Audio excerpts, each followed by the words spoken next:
दोस्तों, मैं हूं आदिल खान आज़ाद और आप देख रहे हैं आज़ाद बोल इंडिया चैनल का हेडलाइंस शो। आज है 2 सितंबर 2024 और अगले कुछ मिनट्स में दुनिया के सबसे बड़े अखबारों के जरिए दुनिया की सबसे बड़ी हेडलाइंस आपके सामने रखने जा रहा हूं, लिहाजा इस प्रोग्राम को आखिर तक देखिए।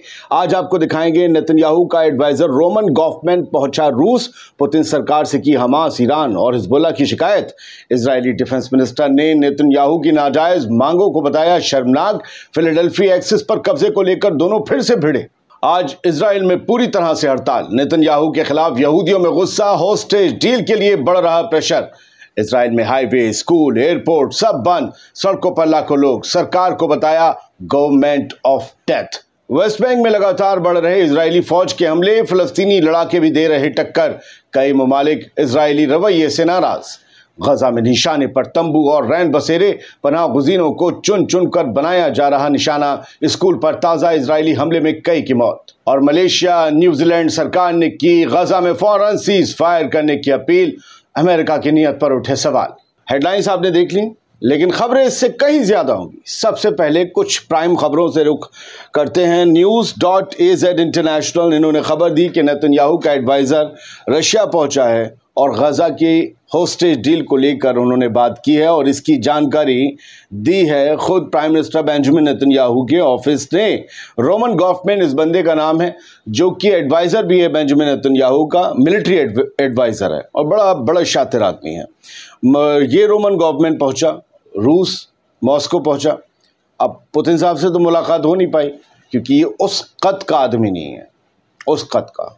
पता नहीं पुतिन आज के दौर में नेतन्याहू से भी मिलेंगे नहीं, फिर भी एक मुल्क के प्रीमियर होने के नाते मिलने शायद, लेकिन गॉफमैन से नहीं मिले। लेकिन जिन्हें अपॉइंट किया गया था पुतिन गवर्नमेंट की तरफ से, वो लोग मिले। तो बातचीत ये हुई कि यार गजा में होस्टेज, और इन्होंने एक बंदे का नाम लिया जो कि एक रूसी इजरायली है, उस होस्टेज का नाम लेकर कि भाई जो है हमने ऑक्जेना और ग्रोगरी जो है इन लोगों की आज़ादी के लिए हम कोशिशें कर रहे हैं और रूस को भी चाहिए इसके लिए प्रेशर डाले हमास पर कि आप लोग जो हैं उन्हें आज़ाद करें और बाकी होस्टेजेस को भी आज़ाद करें। इन्होंने एक असल में दूसरे चैनल के थ्रू ये बातचीत करके होस्टेज डील करने की कोशिश की। असल में इजराइल ने एक दूसरे रास्ते के थ्रू गजा में सीज फायर करने की, होस्टेज डील करने की कोशिश की है। हालांकि वो चाहता नहीं, लेकिन अपने पक्ष में कैसे हो, इस तरीके से कि ईरान और हिजबुल्लाह के पीछे माना जाता है कि रूस खड़ा है और ये दोनों खड़े हैं हमास के साथ। तो ये एक तरीका है कि ऐसे करके प्रेशर मेंटेन किया जाए, ये उनसे कहें वो उनसे कहें और होस्टेज डील हो जाए। लेकिन सारी दुनिया ये कह रही है कि भाई तुम्हारी जो शर्तें हैं वो नाकाबिले बर्दाश्त हैं, किस तरीके से मानी जाएंगी। फिलहाल खबर यही है, रोमन गॉफमैन ने जाकर वहाँ पर पुतिन एडमिनिस्ट्रेशन से बात की है, पुतिन की हुकूमत से बात की है, गुहार लगाई है कि रूसी भी कब्जे में, हमारे लोग भी हैं, प्लीज़ छुड़ाइए और हमास पर दबाव बनाइए। ईरान को समझाइए, बहुत ज़्यादा जो है हम पर हमला करने की बातें कर रहा है, उधर हिजबुल्लाह लगातार हमले कर रहा है, समझा लीजिए, ये अच्छी बात नहीं है। खैर, ये सारी चीज़ें हुई। इसके बारे में जो है कुछ इजराइल परस्त जो चैनल्स हैं और एक्स हैंडल्स हैं, उन लोगों ने भी खबर दी है। खैर, उन सबको छोड़िए, आगे बढ़ते हैं। टाइम्स ऑफ इजराइल की हेडलाइन देखते हैं। योव गैलेंट जो डिफेंस मिनिस्टर ऑफ इजराइल हैं, वो एक बार फिर से अपनी हुकूमत से भिड़ गए। तमाम कैबिनेट मिनिस्टर से एक सिक्योरिटी काउंसिल की, सिक्योरिटी कैबिनेट की उनकी बैठक हुई, क्योंकि कल ही 6 बॉडीज़ मिली है ना इजरायली हॉस्टेजेस की। इजराइल का कहना है कि हमास ने मार दिया, हमास का कहना है कि इजरायली स्ट्राइक में मारे गए, उन्होंने ज़बरदस्ती मारा उन्हें, ताकि होस्टेज डील में अब कम से कम बार्गेनिंग हो सके। कम लोग हो गए तो कम बार्गेनिंग, समझे। तो योव गैलेंट ने उस सिक्योरिटी मीटिंग में उन बॉडीज़ के 6 बॉडीज़ के पाए जाने के बाद कल रात जब मीटिंग हुई, तब योव गैलेंट ने कहा कि फिलाडेल्फी डिमांड जो है, फिलाडेल्फिया एक्सिस जो गजा और मिस्र की सरहद है, उस पर आईडीएफ का कब्जा रखने की जो डिमांड बेंजामिन नेतन्याहू ने लगा रखी है सीज फायर करने के लिए, ये शर्मनाक है, डिसग्रेस है, ये बेइज्जती है, ये शर्मनाक है, ये अपमान है। ये शर्त नहीं होनी चाहिए। इस शर्त के साथ आप कैसे सोचते हैं कि हमास या किसी रेजिस्टेंस मूवमेंट को आप झुका लेंगे? ये कौन मान लेगा? क्या आप सरहदें कब्जा लें और मैदान से चले जाएं? फिर रहा क्या? Drawing fury from PM and ministers. तो ये पीएम और सारे लोग भड़क गए। पूरी तरीके से भड़क गई योव गैलेंट के ऊपर। योव गैलेंट चूंकि मिलिट्री संभाल रहा है, डिफेंस मिनिस्टर है, वो ये जान रहा है कि वहाँ कितने फौजी मर रहे हैं, कितने जख्मी हो रहे हैं, कितने टैंक उड़ रहे हैं, कितना नुकसान है। अब ये डिप्लोमेटिक तरीके से नेतन्याहू तो इधर उधर से फंड जुटा रहे हैं, खैरात जुटा रहे हैं, या कभी अमेरिका जो है वो दे रहा है हथियार, तो उस सब से ये चाह रहे हैं कि जंग जारी रहे। लेकिन जवाबदेही तो डिफेंस मिनिस्टर की तय होगी कि इतना नुकसान कैसे हो गया। ये कल नेतन्याहू नहीं होगा, कोई और वज़ीर आज़म होगा, तब पूछा जाएगा, भले ये डिफेंस मिनिस्टर रहे ना रहे योव गैलेंट। तो इजिप्ट और गाज़ा से लगती सरहद को डिफेंस मिनिस्टर का बार बार ये कहना है कि हमें छोड़ना होगा, वरना आप ये जान लीजिए कि हम अपने होस्टेजेस को गंवाते रहेंगे। फिलाडेल्फी एक्सिस की शर्त आप जब तक लगाते रहेंगे, लोगों की जान जाती रहेगी, हम लोग जो है यूं ही बेशर्मों की तरह मुस्कुराते रहेंगे। अब आज पूरे इजराइल में हड़ताल है। कल रात बहुत बड़ा मुजाहरा हुआ, इससे पहले इतना बड़ा मुजाहरा नहीं हुआ था। लाखों लोग पहले जुटते थे, लेकिन इस बार तादाद और बढ़ गई। इस बार वर्कर्स जुड़े, वर्कर्स स्ट्राइक पर गए, एक्टिविस्ट ने सड़कें जाम कर दी और सभी ने प्रेशर बिल्डअप करना शुरू कर दिया इजरायली हुकूमत पर कि सीज फायर करो। ये टाइम्स ऑफ इजराइल की हेडलाइन है। लोग कहते हैं कि आप उनके ऊपर यकीन, अरे भाई इनकी खबर यही बेहतर छाप सकेंगे। आप टाइम्स ऑफ इजराइल वगैरह को पढ़ा कीजिए। ये ऐसा नहीं अपने गवर्नमेंट की चापलूसी करते हैं। तो ये सब हो रहा है पूरी तरीके से। और बेन गुरियन एयरपोर्ट जो टेल अवीव का है वो ठप पड़ा हुआ है। वहाँ पर सुबह में 10 बजे तक के लिए बताया गया था कि भाई हम हड़ताल कर रहे हैं, लेकिन 10 बजे के बाद भी एक्सटेंड करने की पूरी खबर आ चुकी है।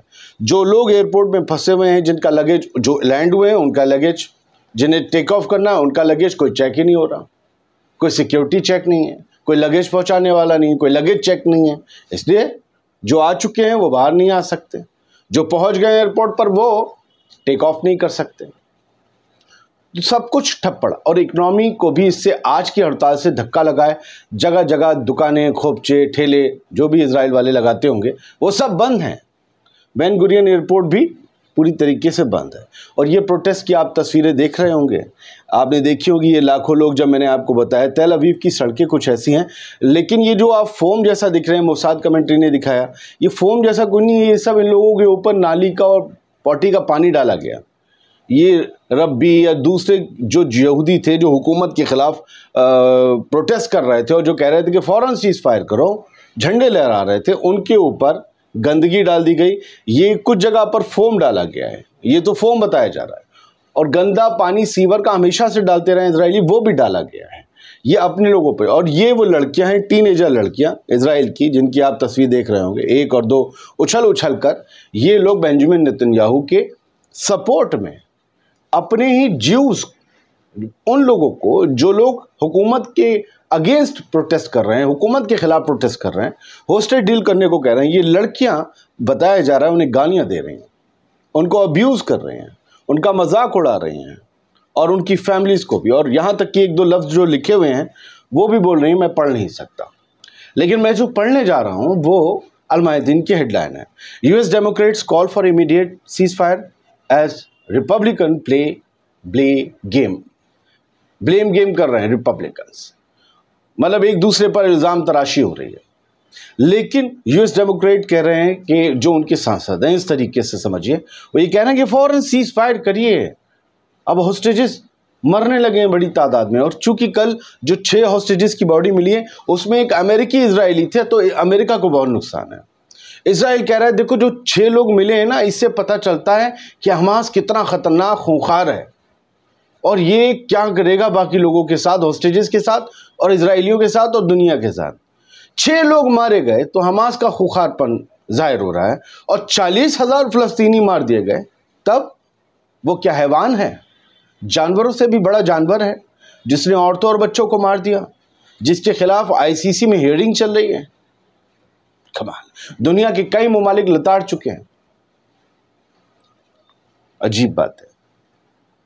हिजबुल्लाह के खिलाफ हमले जारी हैं इजराइल के। हम रोज़ सिर्फ आपको वो न्यूज़ नहीं बता सकते कि हिजबुल्लाह ने हमले किए, जब वो करेंगे तो हम बताएंगे। ये उन्होंने वीडियो जारी किया IDF ने और दिखाया किस तरीके से कई फाइटर जेट्स गए और उन्होंने, एयरफोर्स ने इजराइल की कुछ मिलिट्री बिल्डिंग्स जो बताई जा रही हिजबुल्लाह की थी उन पर हमले किए हैं। ये इलाके यारोन, आयताल शाब, हनीन, तीर हरफा और बैदा है सदर्न लेबनान में।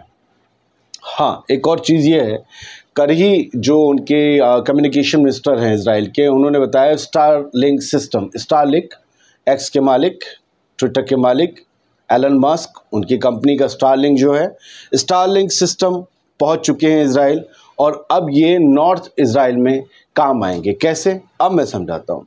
नॉर्थ इजराइल में पूरी तरीके से communication system, radar system, surveillance system तबाह कर दिया है हिजबुल्लाह ने। हर जगह टप से ले जाकर ड्रोन मारा है और आयरन डोम कभी रोक नहीं पाया। ये महीनों में पूरा सर्विलांस सिस्टम और अब कम्युनिकेशन सिस्टम चरमरा गया है इजराइल का। अब नज़र कैसे रखी जाए? अब स्टारलिंक, तो जब कम्युनिकेशन सिस्टम हो जाते हैं तो वाईफाई, इंटरनेट सब तबाह होता है ना, तो सीधा स्टारलिंक से, बॉक्स है स्टारलिंक से, सैटेलाइट से सीधा अब वहाँ पर निगरानी रखने के लिए ये स्टारलिंक सिस्टम एक्स का, एलन मस्क का काम आएगा, जो कि बड़ी तादाद में पहुँच चुके हैं। और ये बताया है कम्युनिकेशन मिनिस्टर शलोमो कारही ने, इजराइल का ये कम्युनिकेशन सिस्टम। इस बात से ये तो पता चल जाता है कि इस पूरे मामले में एलन मस्क जैसे लोग बहुत मददगार साबित हुए हैं इजराइल के। इस बात से ये भी साफ हो जाता है इस हेडलाइन से कि हिजबुल्लाह ने बहुत बड़ा नुकसान पहुंचाया है नॉर्दर्न इजराइल के इलाकों में, जिसके बाद बाहर से मदद लेनी पड़ रही। इजराइल की टेक्नोलॉजी पर हमारे यहाँ पता नहीं न जाने कितने लोग नंगे होकर नाचते थे, अरे क्या टेक्नोलॉजी है, ये है, मेरा बाप है, ये है, वो है। उन सबको भी देखना चाहिए, उन सबको भी पता करना चाहिए हकीकत क्या है। आप लोगों से झूठ बोला गया है, आप लोग बेवकूफ़ थे, आपको और बेवकूफ़ बना दिया गया है। समझ गए? मैं तो बहुत जिम्मेदारी से कह रहा हूँ, बेवकूफ़ों को ही और बेवकूफ़ बनाया गया। अक्लमंद बहुत खामोशी से सब देखते समझते हैं। Israeli forces storm towns in occupied West Bank amid heightened tensions. अब आते हैं ज़रा गजा और वेस्ट बैंक पर। वेस्ट बैंक में लगातार हमले बढ़ रहे हैं, टेंशंस एस्केलेट हो रही हैं, नई नई जगहों पर हमले हो रहे हैं। आप अगर इस प्रेस टीवी के हेडलाइन का फ़ोटो भी देखेंगे तो ये इजरायली गाड़ियां हैं जो वेस्ट बैंक के इलाकों में लगातार घुस रही हैं, मिलिट्री व्हीकल्स। हालांकि वो वैसे भी मौजूद रहते हैं इनडायरेक्टली, लेकिन अब डायरेक्टली ये घुस रहे हैं और बहुत सी जगह पर तबाही मचा रहे हैं। 8.3 किलोमीटर अल तिरा विलेज है, उसके अंदर तक घुसे हैं ये, और कई और इलाके हैं जहां पर बिल्कुल ज़मीनों को, दुकानों को खोद कर डाल दिया है। लगातार रेजिस्टेंस फोर्सेस से इनकी लड़ाई चल रही है और वो भी इन्हें ज़बरदस्त टक्कर दे रहे हैं। गजा में एक स्कूल पर एयर स्ट्राइक हुई है। प्रेस टीवी की एक और हेडलाइन, 11 लोग मारे गए हैं इसमें। ये सभी लोग पनाह गुज़ीन थे, ये सब लोग पनाह लेने आए थे क्योंकि इनके आशियाने, इनके घर टूट चुके थे, इनके खैमे भी बर्बाद हो चुके थे, लिहाजा ये शेल्टर ले रहे थे, पनाह ले रहे थे, इस स्कूल में रुके हुए थे, अपनी ज़िंदगी बसर कर रहे थे। ये इजराइल की एयरफोर्स को बर्दाश्त ना हुआ, वो आए और मिसाइल गिराए, इसके बाद 11 लोग मारे गए। ये सब खबरें ऐसी हैं जिस पर दुनिया के लोग नहीं बोलते। 6 होस्टेजेस की ज़िंदगी भी होस्टेज है, ज़िंदगी है, 11 लोगों की नहीं है। मैं कहता हूँ 40,000 की आज हम बात नहीं करते, इन 11 लोगों की जो सिर्फ एक स्कूल में मारे गए, इनकी ज़िंदगी क्या है, क्यों मारे गए? ये किसी स्कूल में थे, स्कूल पर हमला कौन करता है? क्या इस पर अमेरिका बोलेगा? क्या बताया जाएगा ये हैवान है, शैतान है, कौन है, या बलवान है? बलवान तो नहीं मानता मैं। मलेशिया के प्राइम मिनिस्टर और न्यूजीलैंड के प्राइम मिनिस्टर ने बातचीत की आपस में फ़ोन पर, और दोनों ने इजरायली हमलों के लगातार जो बढ़ रहे हैं और उनसे लोग मारे जा रहे हैं उसकी मजम्मत की। साथ ही कहा कि गजा में लगातार डील ना हो पाना ये सब इजराइल की मक्कारियों का नतीजा है, मलेशिया के पीएम ने कहा। और ये भी कहा कि इसमें यूएस का जो रोल है, अमेरिका का जो रोल है, वो बहुत मायूस करता है कि आखिरकार अमेरिका चाहता क्या है। अमेरिका अगर हथियार देना बंद कर दे और कान पकड़ के कहे कि वहाँ बैठ जाओ, चलो साइन करो, तो करना पड़ेगा, लेकिन इसकी हिम्मत कहाँ है? ईरान ने पूरी इंटरनेशनल कम्युनिटी को खिताब करते हुए अपील की है कि इजराइल के क्रिमिनल लीडर्स को अकाउंटेबल ठहराया जाए, उनकी जवाबदेही तय की जाए, उनका जो हिसाब किताब है उनके जुर्म के हिसाब से वो किया जाए। बस मैं इतना बोलूँगा। ये ईरान की फॉरेन मिनिस्ट्री ने कहा था। अब ईरान के बारे में बहुत सी लोग न्यूज़ सुनना नहीं चाहते। अरे यार कब करेगा हमला, ये करेगा हमला, नहीं, अरे हमला ही करना वाला न्यूज़ थोड़ी ना होती है। खैर, आज उनके जो सेकंड लाइन के लीडर्स हैं उनके बयानात हैं। ईरान के डिफेंस मिनिस्टर हैं, प्रेस टीवी ने हेडलाइन दी है कि इन्होंने तेहरान एंड दमस्कस ने जो है वो बातचीत की। इट मीन्स ईरान और सीरिया ने बातचीत की है कि हम किस तरीके से गज़ा वॉर में इजराइल को हराएं और किस तरीके से जो है हम लगातार रेजिस्टेंस को मजबूत करते रहें। इन दोनों के बीच रेजिस्टेंस का रिश्ता है। जो रेजिस्टेंस फोर्सेस हैं उनको ईरान भी सपोर्ट करता है और वो सीरिया में भी एक्टिव हैं। लिहाजा ईरान के डिफेंस मिनिस्टर ने कहा है कि हम जो कर रहे हैं वो आपके लिए करते रहेंगे, लेकिन हमें ये समझना चाहिए हमारे आपके उस पूरे खित्ते के लिए इजराइल एक बहुत बड़ी वार्निंग है, एक बहुत बड़ी धमकी है, एक बहुत बड़ा ख़तरा है। हमें इससे निपटने के लिए कुछ ठोस ज़रूर करना होगा। इनका नाम है ब्रिगेडियर जनरल अजीज़ नासिरज़ादे। उम्मीद ये करते हैं ये आपको आज का प्रोग्राम पसंद आया होगा। कुछ कमी रही हो तो माज़रत चाहता हूँ। बहुत बहुत शुक्रिया। सलामत रहिए, खुश रहिए। और आपके कमेंट से पता चलता है कि आप लोग इस प्रोग्राम को बहुत प्यार दे रहे हैं। रात 10 बजे का शो भी जो आता है वो ज़रूर देखा करें। दुनिया भर की खबरें, बीच में 1-2 प्रोग्राम्स आते हैं छोटे, लेकिन वो जनरल पैकेज होते हैं। ये द हेडलाइन शो जो 2 से 3 बजे के बीच जारी होता है और रात 10 बजे का शो फिक्स है आपके लिए। शुक्रिया।